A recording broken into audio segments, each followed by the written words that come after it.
ये तस्वीर आप देख रहे हैं आतंकी हमले में मारे गए विनय नरवाल, जिन्हें श्रद्धांजलि दी जा रही है, उसकी तस्वीर, उनका पार्थिव शरीर पहुंचा है। और अब ये देखिए, जिन लोगों को आतंकियों ने अपना निशाना बनाया उनमें ही एक विनय नरवाल भी थे। लेफ्टिनेंट विनय नरवाल को श्रद्धांजलि दी जा रही है। इस वक्त उनका पार्थिव शरीर दिल्ली लाया गया है और उनके परिजन इस वक्त मौजूद हैं। दिल्ली के मुख्यमंत्री मौजूद हैं और आप तस्वीरों में देख सकते हैं सभी की आंखें नम हैं। एक तरफ दिल में आक्रोश है आतंकी घटना को लेकर और दूसरी तरफ आंखें नम अपनों को खोने का गम, क्योंकि चुन चुन कर, पूछ पूछ कर आतंकियों ने लोगों को निशाना बनाया। नेवी ऑफिसर को अंतिम विदाई दी जा रही है, अंतिम पुष्प उन पर अर्पित किया जा रहा है। उनका परिवार इस वक्त सदमे में है। देश भर के लोग इस घटना के बाद, आतंकी वारदात के बाद आक्रोशित हैं। आतंकियों ने पूछा पहले कि हिंदू हो या मुसलमान हो, जिस पर शक हुआ उसके कपड़े भी उतरवाए और उसके बाद गोली मारी गई, जिसने पूरे देश को हिलाकर रख दिया। और जो लोग कहते हैं कि आतंक का कोई मजहब नहीं होता, तो आतंक का मजहब हो ना हो, लेकिन ये आतंकी एक ही मजहब से क्यों आते हैं, ये एक बड़ा सवाल है। दिल्ली एयरपोर्ट की आप तस्वीर देख रहे हैं।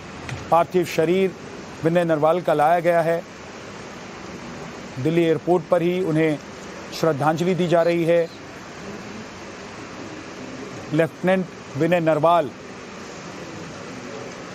जिनकी मौत इस घटना में हुई दिल्ली एयरपोर्ट पर, उनका पार्थिव शरीर इस वक्त उनके परिजन और उनको आखिरी विदाई देते हुए सेना के जवान।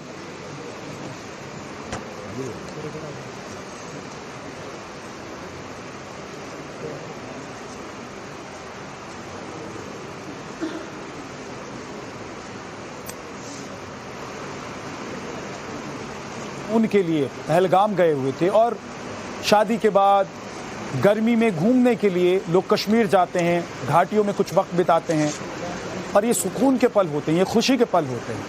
लेकिन इस बीच आतंकियों ने उन लोगों को, उन मासूम लोगों को चुन चुन कर निशाना बनाया जो हिंदू थे, जो घूमने के लिए गए हुए थे कश्मीर।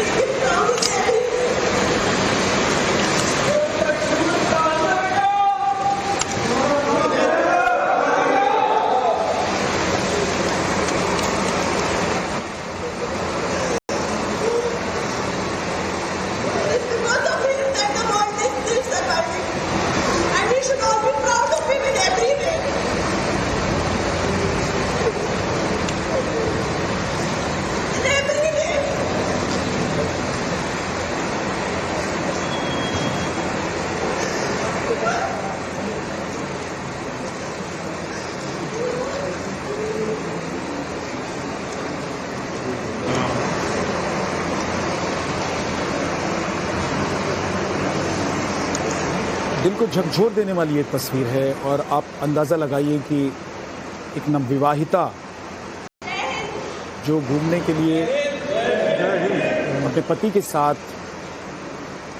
कश्मीर गई हुई थी, आंखों में कितने सपने और कितनी यादें इस वक्त एक रील की तरह घूम रही होंगी उनके। रो रो कर बुरा हाल है नरवाल की पत्नी, जिन्हें आप देख रहे हैं इस वक्त। लेफ्टिनेंट विनय नरवाल, पार्थिव शरीर उनका दिल्ली एयरपोर्ट पर लाया गया है और भारतीय सेना के जवान उनको अंतिम श्रद्धांजलि दे रहे हैं। पूरा देश गमगीन है उन लोगों के जाने से जिन्हें आतंकियों ने अपना निशाना बनाया। तो देश भर में एक आक्रोश है। लोग चाहते हैं कि पाकिस्तान को सबक मिलना चाहिए और सबक उन लोगों को भी सिखाया जाना चाहिए जिनकी वजह से पाकिस्तानी आतंकी इन वारदातों को अंजाम देते हैं, जिनकी वजह से एक मासूम की जान चली जाती है, मासूम लोग आतंकियों के शिकार हो जाते हैं। ऐसे लोगों को भी ढूंढ ढूंढ कर सलाखों के पीछे डाल देना चाहिए, जो भारत में रहकर पाकिस्तानी आतंकियों को मदद देते हैं। ऐसे लोगों के खिलाफ भी गुस्सा है। हालांकि कश्मीर से जो तस्वीरें आई हैं वो ये बयां कर रही हैं कि कश्मीर में कितना कुछ बदला है, लेकिन अभी भी कश्मीर में या कुछ चीज़ों का बदलना बेहद ज़रूरी है। और उनमें सबसे बड़ी बात है और बड़ी चीज़ है उन लोगों को ढूंढना, उनकी पहचान करना जो आतंकियों के सपोर्टर्स हैं, जो भारत में रहकर, कश्मीर में रहकर आतंकियों के लिए काम करते हैं, आतंकी मंसूबों को अंजाम तक पहुंचाने में आतंकियों को मदद देते हैं, जिनकी वजह से देश के भोले भाले लोग आतंकियों की गोली के शिकार हो जाते हैं। ऐसे लोगों को सलाखों के पीछे पहुंचाना, ऐसे लोगों को ढूंढना, उनकी तलाश करना, और साथ ही साथ पाकिस्तान को इस बार एक ऐसे सबक की जरूरत देश को महसूस हो रही है जो पाकिस्तान सदियों याद रखे। जब भी पाकिस्तान का कोई बच्चा आतंकी बनकर हिंदुस्तान में घुसने की कोशिश करे, हिंदुस्तान में आतंकी वारदात को अंजाम देने की कोशिश करे, तो उसे वो कहानी याद आ जाए जो हिंदुस्तान ने अब देने की जरूरत है, हिंदुस्तान की तरफ से अब देने की जरूरत है। दिल्ली एयरपोर्ट पर विनय नरवाल का पार्थिव शरीर, और दूसरी तरफ आप देख रहे हैं वो तस्वीर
ये तस्वीर झकझोर देने वाली है।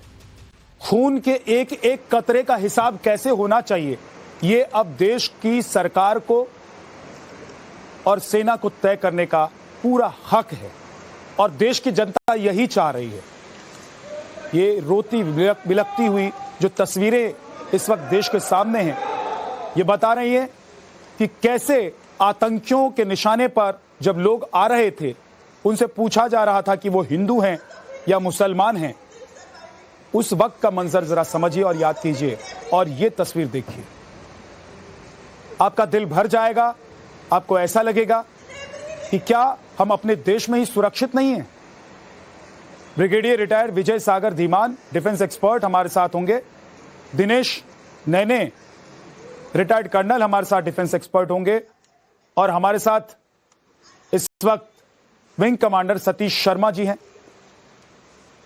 सतीश जी, ये तस्वीरें झकझोर रही हैं, हर हिंदुस्तानी को परेशान कर रही हैं और हर शख्स यही चाहता है, हर भारतीय यही चाहता है कि इसका बदला हो तो कैसे हो और कैसे सबक सिखाया जाए पाकिस्तान को या पाकिस्तान के सपोले जो हिंदुस्तान में। देखिए, सबसे बड़ा बिंदु यह है कि ये एक कैलकुलेटेड, इन्होंने जो आतंकवाद की जड़ें उखाड़ कर हमने फेंक दी थी, उसके बाद से ये एक ऐसे मौके की तलाश में थे जहां पर दोबारा से ये बताएं, क्योंकि आतंकवाद हिंदुस्तान से तो खत्म है, लेकिन कुछ हमारे ही देश के ऐसे गद्दार हैं जो इनको थोड़ा सा अभी सपोर्ट करने में कामयाब हो गए। और आप ये मानकर चलिएगा कि जब हम पुलवामा का जवाब दे सकते हैं तो पहलगाम की ऐसी गूंज पाकिस्तान को सुनेगी जो सदियों याद रखी जाएगी। जिस सैटेलाइट से हमने वो ऑपरेशन किया था, मैं उसका जॉइंट डायरेक्टर रहा हूं और आप निश्चिंत रहें, हिंदुस्तान के प्राइम मिनिस्टर, होम मिनिस्टर और यहाँ की जनता, स्पेशली जिस तरह से उन्होंने हिंदुओं को टारगेट किया है, मजहबी उन्माद को हवा देने का ये एक षड्यंत्र है। उस षड्यंत्र में हम कभी भी पाकिस्तान को कामयाब नहीं होने देंगे, ये निश्चित समझिएगा। अभी कुछ डाटा कलेक्शन